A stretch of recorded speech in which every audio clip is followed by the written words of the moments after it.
In 1825, New York City stood at the edge of a gamble that could either doom its future or make it the beating heart of a new world.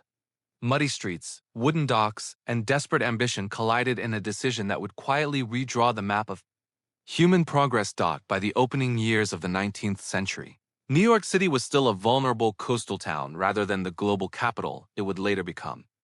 Its population had risen quickly after the American Revolution, climbing from roughly 33,000 residents in 1790 to more than 120,000 by 1820. This growth strained a city built largely of wood, dependent on narrow streets, shallow wells, and an overstretched harbor economy. Most buildings south of Canal Street were timber-framed, closely packed and heated by open flames. Fires were frequent and devastating. The Great Fire of 1776 had already erased nearly a quarter of the city, and smaller blazes continued to threaten entire neighborhoods. Sanitation was poor.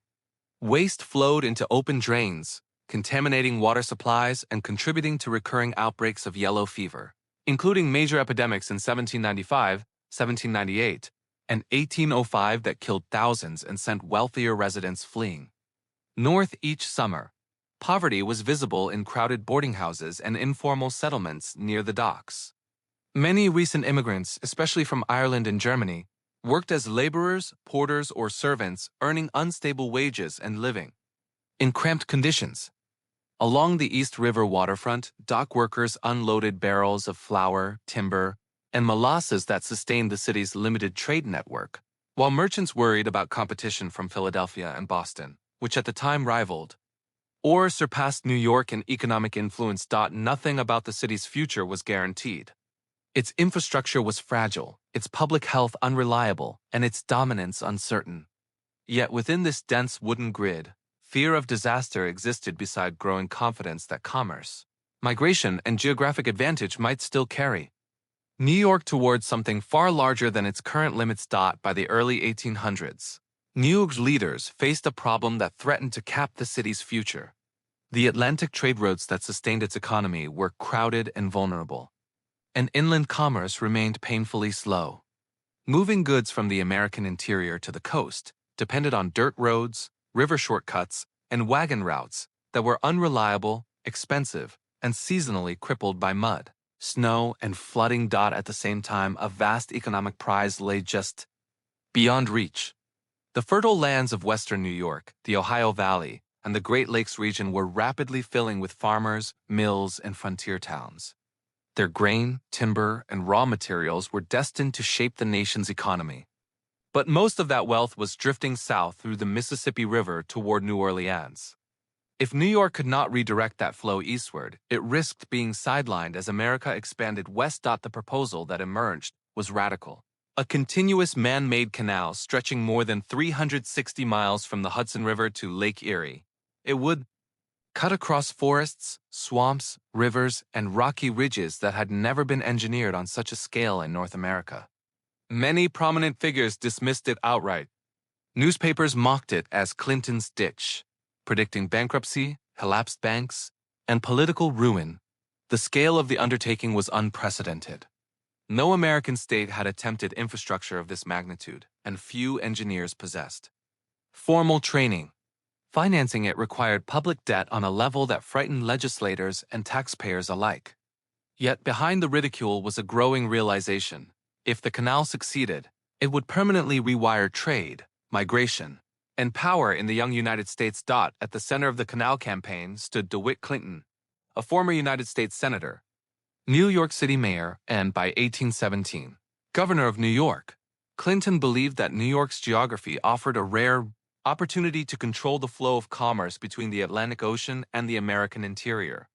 The Hudson River already formed a natural corridor inland, but without a navigable route beyond Albany, that advantage remained incomplete. Clinton's push for a state-funded canal drew intense political resistance.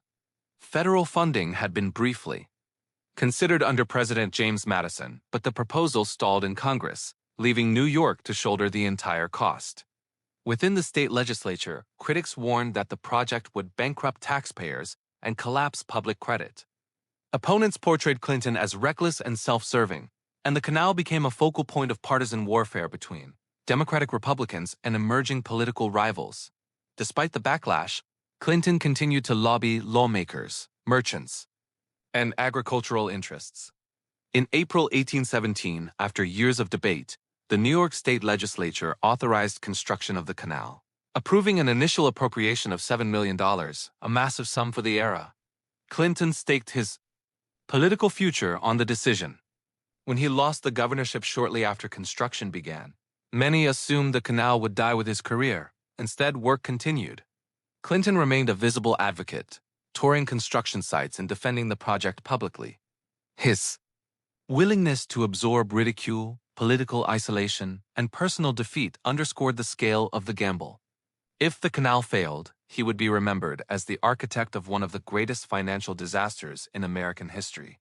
Construction of the Erie Canal began in July 1817 near the village of Rome, New York, at a time when large-scale civil engineering was still in its infancy in the United States.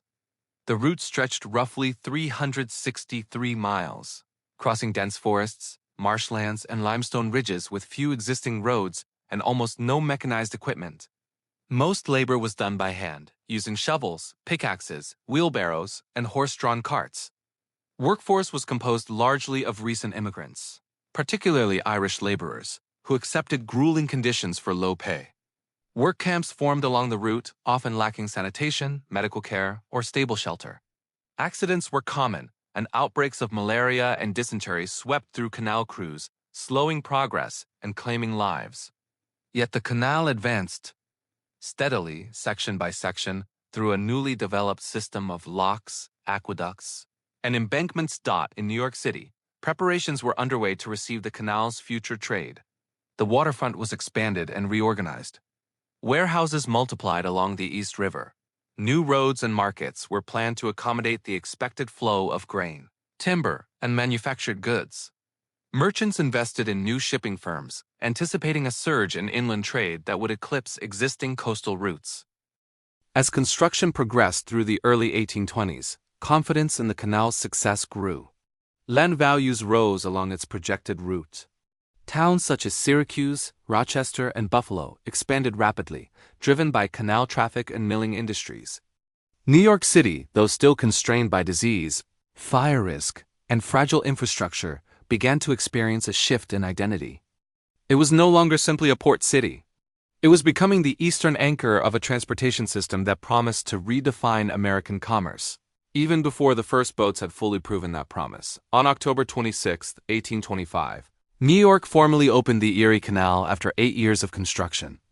The event was marked by a ceremonial journey led by Governor DeWitt Clinton, who traveled by boat from Buffalo to New York Harbor, carrying a keg of water from Lake Erie. When he reached the Atlantic, he poured it into the harbor in a symbolic act known as the Wedding of the Waters, representing the physical and economic union of the interior with the eastern seaboard. The canal immediately transformed transportation, costs, and travel times. Freight rates between Buffalo and New York City fell by more than 90%, and the time required to move goods dropped from weeks to just a few days. Grain, flour, lumber, and livestock from western New York and the Great Lakes region began arriving in unprecedented volumes. What had once moved south toward New Orleans now flowed east through New York. Merchants along the city's waterfront quickly adapted. New warehouses, grain elevators, and shipping firms emerged to handle the surge in trade. Newspapers reported record cargo volumes, and harbor traffic increased dramatically. The canal also accelerated westward migration, as families traveled through New York on their way to frontier lands. Further cementing the city's role as a national gateway, the transformation was rapid and measurable. By the late 1820s, New York had overtaken Philadelphia as the nation's leading port. The canal did more than improve transportation. It shifted the balance of economic power in the United States, anchoring it firmly to New York City. The years following the opening of the Erie Canal reshaped New York with remarkable speed. Between 1825 and 1835, the city's population surged from roughly 166,000 to more than 270,000, driven by immigration, westbound settlers, and the rapid expansion of trade-related industries. The harbor became one of the busiest in the Atlantic world, as ships arrived not only from American ports, but increasingly from Europe. The Caribbean and Latin America. Grain and flour from the Midwest poured into Manhattan's warehouses, while manufactured goods, textiles, and imported commodities flowed back westward. New York merchants established dominance over insurance, shipping finance, and commodity trading. Institutions such as the New York Stock and Exchange Board, formalized in 1817, expanded in influence as capital markets grew to support canal-linked commerce. Banking houses, brokerage firms, and freight forwarding companies multiplied, forming the foundation of a financial infrastructure that extended well beyond the city's physical boundaries. Urban development accelerated northward. Streets were graded, new markets constructed, and waterfront piers lengthened to accommodate heavier traffic. Entire neighborhoods were shaped around canal commerce, while land values rose sharply along shipping corridors.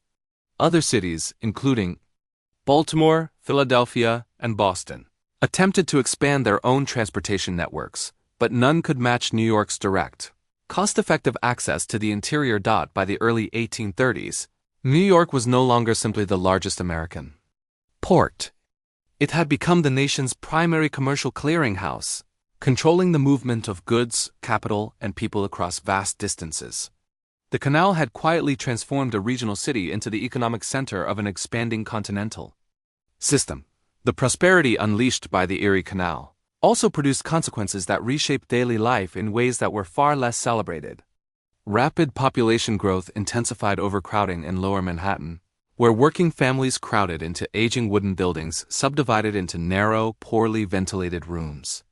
Rents climbed, sanitation deteriorated, and access to clean water remained unreliable despite the city's expanding wealth. Labor conditions reflected sharp inequalities. Dock workers, canal laborers, and factory hands worked long hours for low wages in dangerous environments. Injuries were common along the piers, and employment remained unstable, particularly during economic downturns such as the Panic of 1837, which exposed how dependent many families had become on trade-driven employment. The city's infrastructure struggled to keep pace.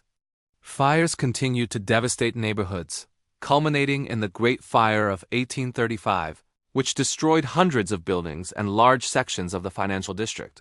Disease outbreaks persisted as crowded living conditions and contaminated water fueled recurring epidemics. Environmental pressures also increased. Harbor waters grew polluted, and surrounding wetlands were filled to create new building land, permanently altering coastal ecosystems. While merchants, financiers, and shipping firms accumulated unprecedented wealth, much of the physical and health burden of expansion fell on working-class communities. The canal had secured New York's economic dominance, but it also revealed a central tension that would define the modern city: prosperity rising alongside inequality, growth shadowed by public health crises, and ambition pushing against the limits of urban life. New York's success after 1825 did more than secure its own dominance. It established a model that cities across the world would study and imitate. The Erie Canal demonstrated how transportation infrastructure could reorganize entire economic systems, redirect migration patterns, and concentrate financial power within a single urban center. Other American states soon launched canal and railroad projects, modeled on New York's example, including the Pennsylvania Main Line of Public Works and the Chesapeake and Ohio Canal. These projects aimed to replicate the same trade advantages, though none achieved comparable influence.